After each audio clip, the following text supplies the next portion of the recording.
दोस्तों very good morning to all of you. आज है 3 जून 2021 और आज के करंट अफेयर्स के जितने भी क्वेश्चंस बनते हैं आज की इस वीडियो में मैं सौरभ गुप्ता डिस्कस करने वाला हूं।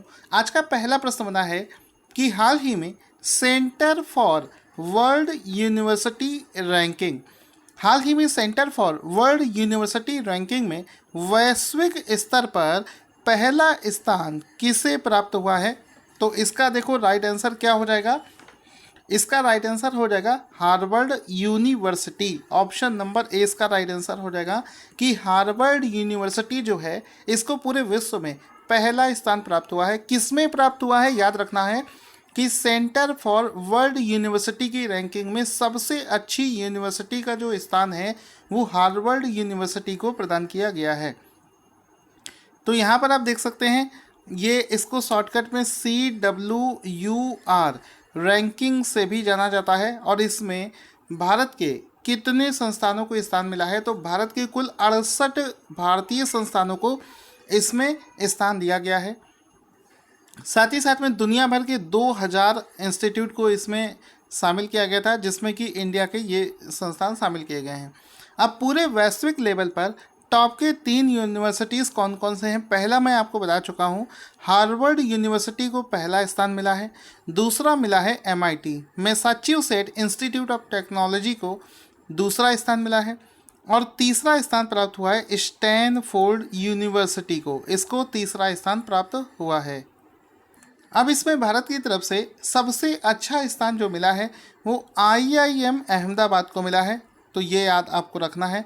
साथ ही साथ में इस रैंकिंग में देखेंगे भारत की तरफ से सबसे अच्छी रैंक मिली है IIM अहमदाबाद को, जिसको ग्लोबल स्तर पर 415वीं रैंक मिली है। साथ ही साथ में ग्लोबल स्तर पर भारतीय विज्ञान संस्थान बेंगलुरु को 459th पोजीशन मिला है और Tata institute of fundamental research Mumbai को 543वां स्थान प्राप्त हुआ है। तो ये सारी चीज़ें आपको पॉइंट वाइज याद रखनी है। एग्जाम में आपसे घुमा फिरा कर कुछ भी पूछा जा सकता है। दोस्तों आप लोग कितना रिवीजन करते हो अभी पता चल जाएगा। आज इस वीडियो में क्या करते हैं, चूँकि रैंकिंग की बात चली है तो हम लोग क्या करेंगे कि अभी पिछले कुछ महीनों में जो रैंकिंग वाले क्वेश्चंस बने हैं उसको एक लिस्ट वाले फॉर्मेट में रिवीजन कर लेते हैं। जैसे कि हाल ही में आपको याद होगा वर्ल्ड प्रेस फ्रीडम इंडेक्स 2021 को लॉन्च किया गया था। उसमें इंडिया की रैंक आई थी 142, आई होप आपको याद होगा। और नॉर्वे देश को इसमें पहला स्थान प्राप्त हुआ था। और वर्ल्ड प्रेस फ्रीडम इंडेक्स को कौन रिलीज़ करता है, इसको रिपोर्टर्स विदाउट बॉर्डर नाम की संस्था रिलीज़ करती है। इसके बाद में एक था स्मार्ट सिटी मिशन स्कीम, इसमें इस भारत का झारखंड राज्य पहला स्थान प्राप्त हुआ है। ये बिल्कुल अभी की बात है, मई का ही आपको करवा रहा हूँ। स्मार्ट मिशन में झारखंड को पहला स्थान मिला है और आयुष्मान भारत योजना को इम्प्लीमेंट करने के मामले में कर्नाटका राज्य को पहला स्थान प्राप्त हुआ है। ये जो स्मार्ट सिटी मिशन स्कीम है ये कौन से मिनिस्ट्री के द्वारा लॉन्च की जाती है, इसको ministry of housing and urban affairs के द्वारा लॉन्च किया जाता है। इसके बाद में दोस्तों इंश्योरेंस टेक्नोलॉजी मार्केट में दूसरा स्थान प्राप्त हुआ है इंडिया को और पहला स्थान प्राप्त हुआ है चाइना को। ठीक है। इसके बाद में एक रैंकिंग थी EY renewable energy attractiveness index, उसमें भारत को तीसरा स्थान प्राप्त हुआ है और अमेरिका उस लिस्ट में पहले स्थान पर आता है। एक बहुत ही शानदार इंडेक्स अभी रिलीज़ किया गया था जिसको बोलते हैं Chandler good governance index 2021। Chandler good governance index में इंडिया का रैंक आया है 49th और इसमें पहला स्थान प्राप्त हुआ है फिनलैंड को। इसको चांडलर इंस्टीट्यूट ऑफ गवर्नेंस के द्वारा रिलीज़ किया जाता है। ग्लोबल एनर्जी ट्रांजिशन इंडेक्स 2021, तो ग्लोबल एनर्जी ट्रांजिशन इंडेक्स 2021 को वर्ल्ड इकोनॉमिक फोरम के द्वारा लॉन्च किया जाता है जिसमें कि इंडिया का रैंक है 87। इसके बाद में इंक्लूसिव इंटरनेट इंडेक्स 2021 में भारत का रैंक आया है 49th और इसमें पहले स्थान पर आता है स्वीडन देश। इस इंडेक्स को इकोनॉमिस्ट इंटेलिजेंस यूनिट यानी कि EIU के द्वारा लॉन्च किया जाता है। इसके बाद में दोस्तों आ जाता है इंटरनेशनल इंटेलेक्चुअल प्रॉपर्टी इंडेक्स 2021 जिसमें भारत का रैंक है 40 और इस इंडेक्स में यूनाइटेड स्टेट ऑफ अमेरिका पहले स्थान पर आता है। उसके बाद में आता है अल्टीमेट मिलिट्री स्ट्रेंथ इंडेक्स, इसमें भारत का स्थान आता है चौथा और इसमें चाइना देश जो है पहले स्थान पर आता है। इसके बाद में last but not the least economic freedom index 2021। Economic freedom index 2021 में इंडिया का रैंक आया है 121 और इसमें सिंगापुर जो है ये पहले स्थान पर आता है। तो दोस्तों ये जो मैंने आपको चीज़ें करवाई हैं बहुत ही शानदार है, कम समय में इतना आपको रिवीजन कोई भी नहीं कराएगा। जो लाइव सेशंस आप देख रहे हो कुछ चैनल पर करवाए जा रहे हैं उसमें काम की बातें कम होती हैं और वीडियो में फालतू के डिस्कशन बहुत ज़्यादा होते हैं। तो यहाँ पर ये सॉलिड आपका तैयारी हो गया। फिर से आ जाते हैं हम लोग अपने डेली के जो करंट अफेयर्स का हमारा वीडियो चल रहा था उसको डिस्कस करते हैं कि हाल ही में WHO ने सबसे पहले भारत में पाए जाने वाले एक कोविड वेरिएंट को जिसका नाम है B.1.617.1 को क्या नाम दिया है। तो आंसर हो जाएगा इसको कप्पा नाम हाल ही में प्रदान किया गया है। दोस्तों आपको पता होना चाहिए जो कोविड का सेकेंड वेव आया है वो इंडिया का एक वेरिएंट है जिसकी वजह से आया है, वो है B.1.617.1। ऐसा माना जाता है कि कोविड के जितने भी वेरिएंट्स हैं उसमें से सबसे ज़्यादा डेंजरस है ये वाला वेरिएंट। और इसको अभी हाल ही में एक खबर आई है कि दुनिया के 44 देशों तक ये वेरिएंट पहुंच चुका है और इसके हवा में फैलने के चांसेस कुछ ज़्यादा ही होते हैं।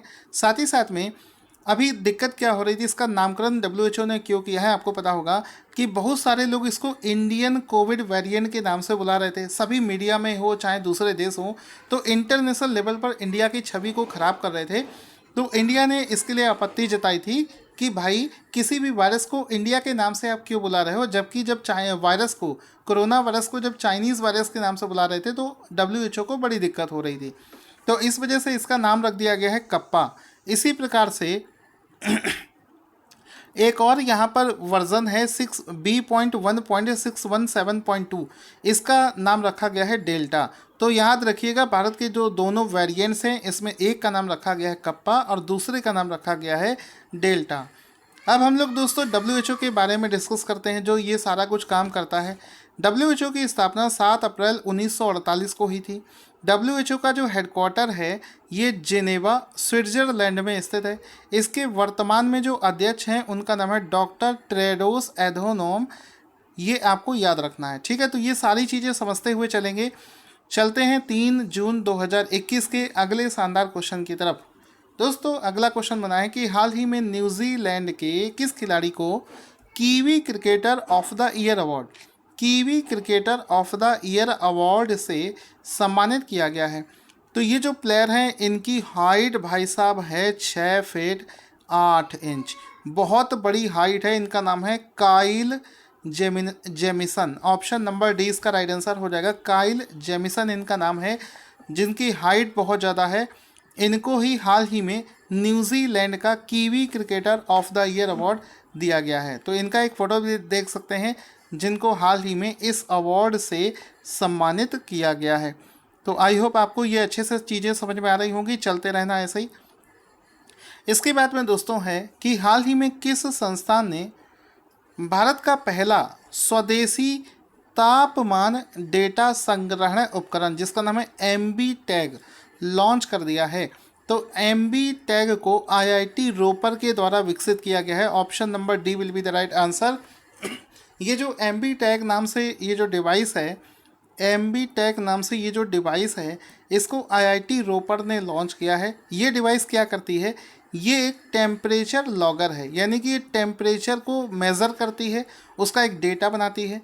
तो इसका इस्तेमाल कहाँ पर होगा, दिक्कत क्या आ रही थी कि इस समय जो कोरोना वायरस की वैक्सीन है इसको जब ट्रांसपोर्ट किया जाता है तो कोरोना वायरस की वैक्सीन आप जानते हैं कि एक ठंडे टेम्परेचर में रखी जाती है, उसके लिए एक टेम्परेचर चाहिए होता है और उस टेम्परेचर को मेज़र करने के लिए एक डिवाइस चाहिए होती है। तो इंडिया में अभी तक जो डिवाइसेस थी वो ज़्यादा से ज़्यादा 60 दिन तक का डेटा रिकॉर्ड करके रख सकती थी, लेकिन अभी जो डिवाइस बनाई गई है ये 90 दिनों तक डेटा को स्टोर करके रख सकती है। और ये जो डिवाइसेस है पहले हम दुनिया के दूसरे देशों से ख़रीद रहे थे महंगी, अब ये डिवाइस के बन जाने से अब इसको भारत में ही सप्लाई किया जा रहा है। अब इससे क्या होगा, ऐसे उन सभी चीज़ों को का टेम्परेचर मेज़र करने में आसानी मिल जाएगी, जैसे कि मानव अंगों की जो सप्लाई होती है, इसके अलावा खून को एक जगह से दूसरे जगह तक भेजना होता है तो एक पर्टिकुलर टेम्परेचर पर उसको रखना पड़ता है। तो ये सारी चीज़ें हमें यहाँ पर फैसिलिटी मिलेगी। अब इसमें आप देख सकते हो ये बेसिकली एक पेन ड्राइव के जैसी एक डिवाइस है। आप देख सकते हो बिल्कुल पेन ड्राइव जैसी लग रही है। MB टैग इस पर लिखा है, 90 दिन का ये डेटा लॉक करती है। लिखा है IIT रोपर डेवलप कर लिया है MB tag, India's first, India का पहला इंडिजीनियस देसी IoT device for secure transportation of vaccine के ट्रांसफ़र में, ब्लड के ट्रांसफ़र में, बॉडी ऑर्गन्स के ट्रांसफ़र में, फूड डेयरी प्रोडक्ट के ट्रांसफ़र में। तो इन सभी चीज़ों के लिए इसका इस्तेमाल किया जा सकता है। बहुत ही अच्छा इन्वेंशन है। चलिए दोस्तों, आज के करंट अफेयर्स के अगले क्वेश्चन की तरफ चलते हैं, जो कि बना है अवार्ड्स को लेकर। दोस्तों, आप लोगों से बस एक छोटी सी रिक्वेस्ट करना चाहता हूं कि इतनी मेहनत से ये जो कंटेंट बनता है, सिर्फ आप लोग इस वीडियो को शेयर कर दिया करो। लाइक करो ना करो, वीडियो को शेयर करोगे तो इस वीडियो में मेरी बहुत हेल्प हो जाएगी। हाल ही में किस लेखक को international business book of the year award 2021 प्रदान किया गया है? तो आंसर हो जाएगा ऑप्शन नंबर सी, यानी कि नितिन राकेश और जेरी विंड। ये दो लेखक हैं जिनका नाम है नितिन राकेश और Jerry Wind. Option number C will be the right answer. इन दोनों के द्वारा लिखी गई एक पुस्तक को सेलेक्ट कर लिया गया है international business book of the year award 2021 से। तो ऑप्शन नंबर सी इसका राइट आंसर हो जाएगा। इसमें आप देख सकते हो national press authors Nitin Rakesh and Jerry wind win international business book of the year award 2021। तो इसमें आप देख सकते हो transformation in the times of crisis नाम से एक पुस्तक को इन्होंने लिखा था, जिसकी वजह से इनको ये अवार्ड दिया गया है। तो आप देख सकते हो इन दोनों लेखकों ने इनकी जो पुस्तक है जिसका नाम है transformation in the times of crisis, उसके लिए ये पुरस्कार इनको दिया गया है। दोस्तों, इस पुस्तक को नेशनल प्रेस के द्वारा लॉन्च किया गया है। किसके द्वारा? नेशनल प्रेस के द्वारा इस पुस्तक को लॉन्च किया गया है। अब देखो, यहाँ पर अवार्ड्स की बात हुई है, तो हम लोग फरवरी महीने में जितने भी अवार्ड्स दिए गए हैं उसका एक बार फटाफट से रिवीजन कर लेते हैं। आपको पता होगा एक अवार्ड है जिसका नाम है अल्बर्ट बीइंग आइकन अवार्ड। उसका चौथा संस्करण हाल ही में दिया गया था और वो इंडिया के एक म्यूजिशियन हैं AR रहमान, उनको और हरि कृष्णन सोशल एक्टिविस्ट हैं, इन दोनों को मिलकर ये अवार्ड दिया गया था। ठीक है। इसके अलावा पहला wild life photographer of the year people's choice award में पहला स्थान दिया गया है रॉबर्ट इरविन को। ये भी आपको याद रखना है। उसके बाद में हाल ही में 50वां इंटरनेशनल फिल्म फेस्टिवल रॉटरडैम 2021 का अवार्ड जो है, ये एक मूवी जिसका नाम है खू जैंगल को दिया गया था। ठीक है। इसके बाद में airport council international world's voice of the customer award, world's voice of the customer award, ये बेंगलुरु इंटरनेशनल एयरपोर्ट को दिया गया है, जिसको केम्पेगौड़ा इंटरनेशनल एयरपोर्ट के नाम से भी जाना जाता है। इसके बाद में आप देखेंगे Scotch chief minister of the year award YS Jagan Mohan Reddy को दिया गया है। ये भी आप लोग याद रखेंगे। इसके बाद में दोस्तों अगला प्रश्न बनेगा, किस लेखक को वर्ष 2021 का डबलिन लिटरेसी अवार्ड प्रदान किया गया है? तो हाल ही में ये जो डबलिन लिटरेसी अवार्ड है, ये वैलेरिया लुई सेली को दिया गया है। तो ऑप्शन नंबर सी इसका राइट आंसर हो जाएगा कि हाल ही में मैक्सिकन देश की राइटर जिनको हाल ही में डबलिन लिटरेसी अवार्ड दिया गया है, इनका नाम है वैलेरियन लुई शेली। ऑप्शन नंबर सी इसका राइट आंसर हो जाएगा। इसमें आप देख सकते हैं लिखा है मैक्सिकन राइटर जिनका नाम है Valeria Luiselli wins international Dublin literary award 2021। तो इस अवार्ड का ये यहाँ पर आप टेक्स्ट देख सकते हैं, इनका फ़ोटो देख सकते हैं, जिनको हाल ही में ये अवार्ड दिया गया है। इनका एक नॉवल है जिसका नाम है लॉस्ट चिल्ड्रन आर्काइव्स, इसके लिए इनको ये पुरस्कार जो है प्रदान किया गया है। तो यहाँ पर आप देख सकते हैं ये एक मैक्सिकन राइटर है जिनको ये अवार्ड दिया गया है। इनकी एक पुस्तक है जिसका नाम है लॉस्ट चिल्ड्रन आर्काइव्स। साथ ही साथ में मैक्सिको की पहली महिला हैं जिनको ये अवार्ड दिया गया है। तो बड़ी ही प्राउड की बात है मैक्सिकन कंट्रीज़ के लिए।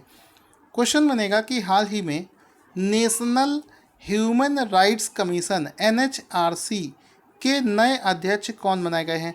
तो आंसर हो जाएगा Arun Kumar Mishra. Option number A इसका राइट आंसर हो जाएगा। अरुण कुमार मिश्रा को यहाँ पर आप देख सकते हैं retired justice Arun Kumar Mishra to take charges at NHRC head. तो नेशनल ह्यूमन राइट कमीशन का हेड बना दिया गया है अरुण कुमार मिश्रा को। NHRC के बारे में समझते हैं। इसका फॉर्मेशन हुआ था 12 अक्टूबर 1993 को और इसका मुख्यालय नई दिल्ली में स्थित है। क्वेश्चन बनेगा कि हाल ही में इंडियन ब्रॉडकास्टिंग फाउंडेशन IBF के नए अध्यक्ष कौन बनाए गए हैं? आंसर हो जाएगा हाल ही में Vikramjit Sen. Option number A इसका राइट आंसर हो जाएगा। विक्रमजीत सेन को इंडियन ब्रॉडकास्टिंग फाउंडेशन का चीफ बना दिया गया है, अध्यक्ष बना दिया गया है। इससे पहले मैंने आपको एक क्वेश्चन करवाया था जिसमें कि ये जो इंडियन ब्रॉडकास्टिंग फाउंडेशन है IBF, इसका नाम चेंज कर दिया गया है। इसका नया नाम चेंज करके क्या कर दिया गया है आप लोग कमेंट करके बताना ना भूलें। दोस्तों एशियाई मुक्केबाजी चैंपियनशिप चल रही है, आपको मैंने बता चुका हूं। उसमें भारत की मैरी कॉम ने सिल्वर मेडल जीता है, ये भी आपको करवा दिया था। 51 किलोग्राम कैटेगरी में जीता है, ये भी आपको करवा चुका हूं।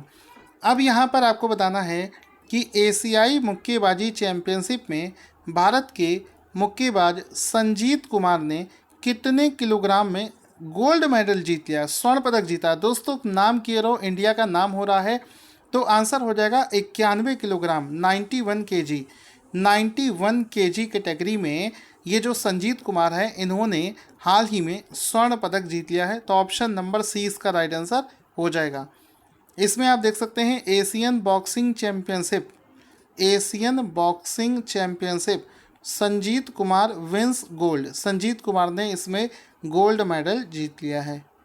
क्वेश्चन बनेगा उस भारतीय का नाम बताइए जिसे तंबाकू नियंत्रण के क्षेत्र में उपलब्धियों के लिए WHO का director general special recognition award दिया गया है। मतलब उसको विशेष प्रकार से सम्मानित करने का अवार्ड जो है ये डॉक्टर हर्षवर्धन को दिया गया है। इन्होंने तंबाकू नियंत्रण के क्षेत्र में बहुत अच्छा काम किया था, इस वजह से डॉक्टर हर्षवर्धन को इस अवार्ड से सम्मानित किया गया है। तो ऑप्शन नंबर सी इसका राइट आंसर हो जाएगा। डॉक्टर हर्षवर्धन का एक फ़ोटो देख सकते हैं जिनको WHO का स्पेशल डायरेक्टर जनरल अवार्ड दिया गया है वर्ल्ड नो टोबैको डे के अवसर पर। अब ये जो वर्ल्ड नो टोबैको डे है ये हर साल किस दिन मनाया जाता है कमेंट करके बताना ना भूलें। साथ ही साथ में आज की इस वीडियो को शेयर करें। दोस्तों आज का क्वेश्चन जिसका आंसर आपको देना है स्क्रीन पर आपको दिख रहा है, इसका राइट आंसर क्या होगा कमेंट बॉक्स में लिखना ना भूलें। Thank you for watching this awesome video.